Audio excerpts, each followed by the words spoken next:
In Luke's presentation, there are those defending the Lord, and there are those arresting and accusing him. Which camp are you in? Verse 63. The men who were guarding Jesus began mocking and beating him. They blindfolded him and demanded, "Prophesy, who hit you?" And they said many other insulting things to him. These are not Roman guards.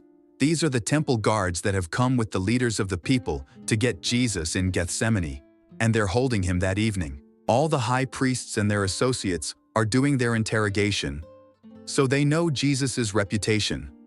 They've been in the crowd when he's ministered. They've heard the stories of his messages.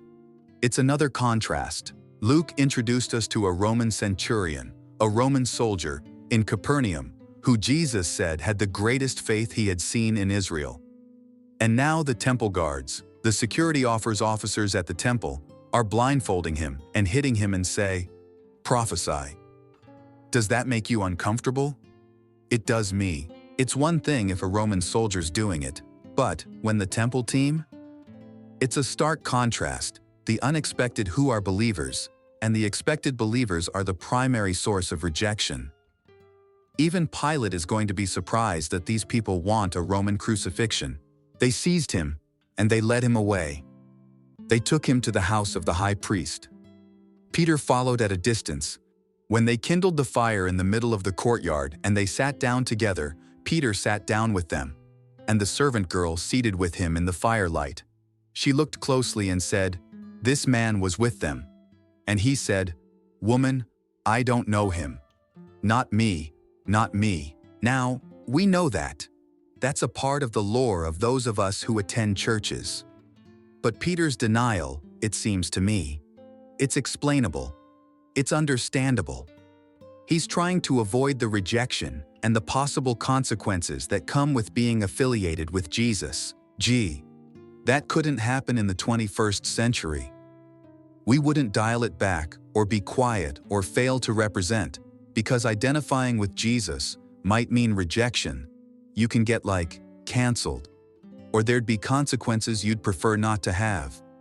You'd rather have a broader network and greater opportunities, and, after all, if I suffer because of my identity with Jesus, my kids would suffer, and I have an assignment to protect my kids, so I'm going undercover and bury my Jesus affiliation. So Peter said, "I don't know him." Same chapter, verse 66. At daybreak, the council of the elders of the people, and the chief priests and the teachers of the law, met together, and Jesus was led before them. "If you're the Christ," they said, "tell us." Jesus answered, "If I tell you, you won't believe me, and if I ask you, you wouldn't answer. But from now on, the Son of Man will be seated at the right hand of the mighty God." And they all asked, "Are you then the Son of God?" And he replied, "You are right in saying I am." For all of those people who say that Jesus was conciliatory and that he was always a peacemaker, read the Bible, Jesus is in front of the high priest and his associates. They are looking for a reason to accuse him, and the most offensive thing he could say to them, I think he did. It's remarkable to me. From now on, the Son of Man will be seated at the right hand of mighty God. I'm not going to be hanging out with you people, and we got him. Reel him in, shut the hook. Are you then the Son of God? You know, Jesus was good enough. He could have deflected the conversation. He could have. He could have gone and made a dove. He could have gone like this, and they would have grown a third ear out of their forehead. I promise, he could have deflected the conversation, and, at least in my mind's eye, I read this like I put on VR. I go sit in that room, and I watch their faces, and then I look back at Jesus, and, in my mind's eye, when he makes this next statement, he's looking straight at the high priest. You are right in saying, I am. He didn't back up. He didn't stutter. He didn't flinch. And they said, we don't need any more testimony. We've heard it from his own lips. And the whole assembly rose, and they led him off to Pilate. It's the Jewish council that initiates Jesus' suffering. Jesus acknowledges their stubborn unbelief. He isn't conciliatory. He's not offering them any easy solutions. He's pushing it right up in front of them. He's telling them the truth. They have a choice to be made, and he's not helping them find an off-ramp. I would submit to you that we should expect the most determined resistance from those with religious orientation. Oh, they'll use religious words. They'll use religious language. They'll have all the trappings of that. The labels seem harsh, and we don't like to use them. We don't like to think of it existing amongst us. But if you find someone that says they're Christian, and they don't advocate for the authority of Scripture and the uniqueness of Jesus, if they don't submit to that authority, to a biblical worldview, you can't. By definition of orthodoxy, by definition of Scripture, imagine you're a Christian. We're not offered that option. Now, in our brokenness, we can repent, and we can change, and we can bring alignment with the authority of God. But you can't practice a life outside the direction of Scripture and imagine yourself to be a Christ follower. It's not my opinion. The New Testament introduces the categories of a false church, a false gospel, an antichrist, a spirit, and, ultimately, a person that wants to occupy the place that Jesus deserves, but without submitting to the authority of God. What did Jesus say? Not my will be done, but yours. And the great opposition that came against Jesus, the murderous hate and violent opposition that confronted Jesus, emerged from this pseudo-religious community. He's going to give us some coaching. Chapter 23. The whole assembly rose and led him off to Pilate, and they began to accuse him. They're in the praetorium now. They're in Roman territory. And they began to accuse Jesus, saying, "We found this man subverting our nation. He opposes payment of taxes and claims to be Christ, a king." That's a lot like what they say about us. We're subverting the nation. We're against God and government. So Pilate asked Jesus, Pilate the Roman, "Are you the king of the Jews?" And Jesus said, "It is as you say." Then Pilate announced to the chief priests and the crowd, "I find no basis for a charge against this man." The Roman governor said, "No problem here." But they insisted, "He stirs up all the people all over Judea by his teaching. He started in Galilee, and he's come all the way here." Clearly, Luke is helping us see Pilate is reluctant to sentence Jesus. Pilate announces to the priests and the crowd, there's no basis for a charge against this man. But in verse 5, they insisted. Luke says, they're determined, no, we want a charge. The hatred is irrational. It's illogical. That's because it's spiritually motivated. Therefore, it often remains impenetrable without a dimensional or spiritual awareness. If you're not aware of spiritual things, when you see something being driven by spiritual forces, it will be opaque to you. It will not be visible. It won't be understandable. You have to cultivate. You have to make room in your heart to believe that the impact of the spiritual forces are in play in your life. Or there are many things you see and watch for which you will not have an adequate explanation, and you will put forward an inadequate explanation, and it makes you much more easily deceived. I'm not asking you to be weird, I'm asking you to be biblical. Their hatred for Jesus is illogical, it's spiritually driven. Verse 6. On hearing, this Pilate asked if the man was a Galilean. Galilee is the northern part of Israel. And when he learned that Jesus was under Herod's jurisdiction, he sent him to Herod. He was also in Jerusalem. So when Herod saw Jesus, he was greatly pleased, because for a long time he'd been wanting to see him. Now that this whole Herod thing is a problem. This is Herod Antipas. His father was Herod the Great, and when Jesus was born in Bethlehem, thought he could snooker the wise men. Snooker is a Greek word, means trick. Not everybody speaks Southern, we have to help. And when the wise men didn't cooperate with his assignment, Herod the Great just killed all the male children in Bethlehem 2 years and younger. It was a genocide. It was an annihilation of a whole generation of children in the city of Bethlehem, because 3 strangers from the east didn't do what he wanted. This is his son. It's his son who beheaded John the Baptist because John the Baptist said, "You are immoral." Wow, gee, if John would have just talked about Moses and shut up about the headlines, he had to read the society page and shoot off his mouth, and Herod had him murdered. And now Jesus is standing before Herod. It's pretty interesting stuff. When Herod saw Jesus, he was greatly pleased because for a long time, he'd been wanting to see him. From what he had heard about him, he hoped to see him perform some miracle. So he plied him with many questions, but Jesus gave him no answer. Jesus had sent an answer to Herod sometime earlier in Luke's Gospel. Do you remember what it was? They'd sent him a message and said, "Herod's interested in you." And he said, "You tell that fox." That's old conciliatory Jesus again. "You tell that fox, I'm about my dad's business." And now he's standing in front of Herod, and Herod's plying him with questions, and he's not participating. And the chief priests and the teachers of the law were standing there, vehemently accusing him. They're consistent.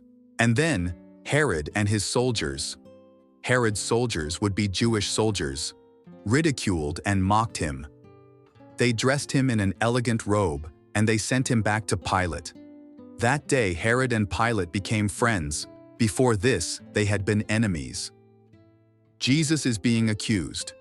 He remains silent before Herod Antipas. I have a question. Do you think Pilate's guiltless? He's trying hard, and he's going to take Jesus out in front of the crowd 3 times and say, "I think he's okay." I don't think he's guiltless. I think he's gutless. Wasn't an easy choice. Lot of pressure. Folks, there's pressure that comes with being godly. We've been told the wrong thing. We've been told, it's always easy, and it's always fun, and it's just always wonderful to say yes to Jesus. I'm telling you, in my life, saying yes to Jesus has often been really difficult. Oh, it's always brought good things, but in the moment, it always hasn't felt like fun. Doesn't mean we shouldn't do it. Pilate didn't have the courage to. Imagine how different Pilate's future would have been if he'd, "Look, this man is innocent. I will protect him with my guard." I know the scripture had to be fulfilled, but just go along with me for a minute. They'd have still found a way to gotten to Jesus. There's a spirit driving it. No Roman was going to protect him. Imagine if Pilate had said, "I'll stand for him," and he called his guard and said, "We'll protect this man." Oh, he'd have probably lost his job. He'd have probably lost his pension. That would have been difficult. His wife would not have been happy. He would not have gotten a hug. He would have gotten the side eye from his kids and the eye rolls, right? His friends would have said, "Why are you throwing away your life?" Don't you think Pilate would have been better off, if necessary, to have died on the steps of the Praetorium defending Jesus? Yeah. Why is it we make allowances for evil? Why do we celebrate Comper? Oh, I can understand why he'd compromise. Really? I want to understand how little David said, "I got this one. He's big and ugly, but I think I'm good." They put a fancy robe on him, and they send him back to Pilate. But I want to close with a verse that's not in sequence, because I think it's the application for you and me. It's back to Luke 10. After sending out the 12, it says, "The Lord appointed 72 others, and he sent them 2 by 2 ahead of him to every town and place where he was about to go. And he told them, 'The harvest is plentiful.'" Hallelujah, fields are ripe with harvest, but the workers are few. That means you won't have to look hard to find harvest. It's everywhere. You may get a little exhausted because there's a lot of it. When I was a kid, we had a strawberry patch. It probably ended up, I don't know, half acre, maybe a little more than that. So fun when the strawberries came in. I like fresh strawberries in the springtime in Tennessee. For those first 2 or 3 days, it was wonderful. We had all the strawberries you could eat. But those stinking strawberries kept growing, and, by day 6 or 7, I didn't want any more strawberries. I didn't want to hear my mom say, "Wouldn't you like to pick them for your friends?" No, let my friends gonna pick their own strawberries. I've had all I want.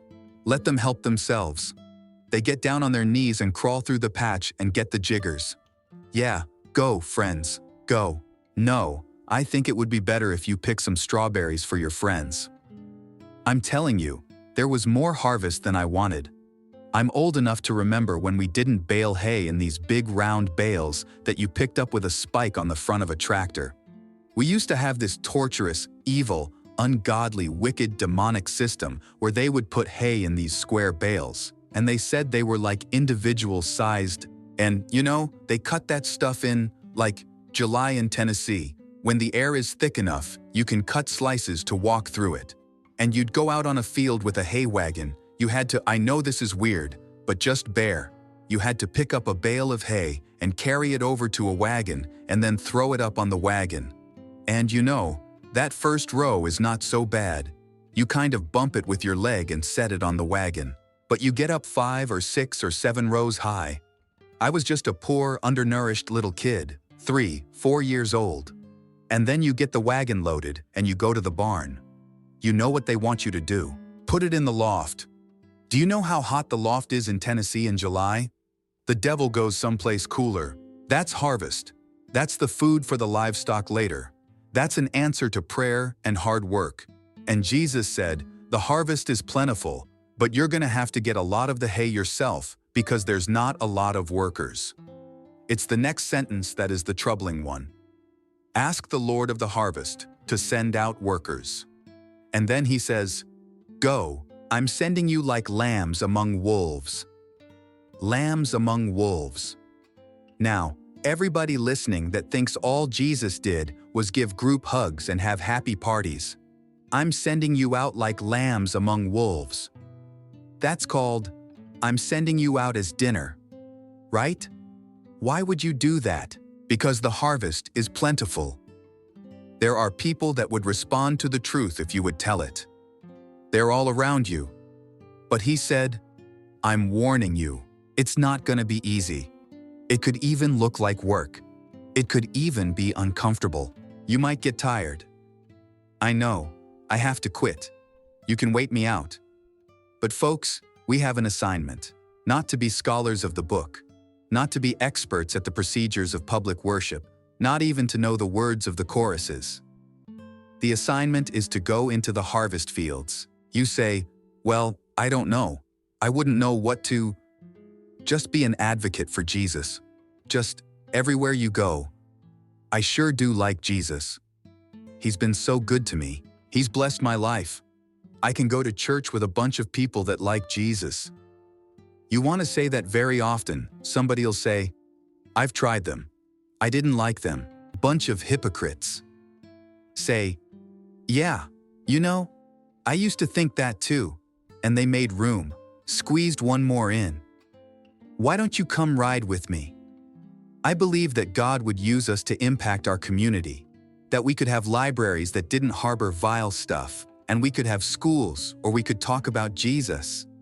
And we could have families and children who have suffered find healing and restoration. I believe we could live in that kind of a community if we'll start to decide we're going to go out into those fields. See, I'm for Jesus. I'm for Jesus. Would you be willing? I'm going to ask for the Lord's anointing today. Why don't you stand with me? Father, thank you for your word. Thank you for those that have gone before us and the pathway they illuminate for the message you bring to us. Lord, I thank you that we have Bibles we can read and churches where we can gather. And Lord, I thank you that we could laugh. We can reflect. Lord, we stand today in your presence to say, here we are. Send us. Well, we don't have to cross an ocean. We don't have to learn a language. We might have to cross the street, might have to cross a hall. Lord, I pray you would open our hearts and our eyes to see the harvest around us, that you'd raise up laborers for those harvest fields. Lord, don't leave us out, but allow us the privilege of stepping into those fields. Protect us. Protect us from everything that would diminish, disrupt, destroy, harm, distract. Keep us, Lord. Keep us under your watchful eye. And most of all, may you be pleased. In Jesus' name, amen, hallelujah.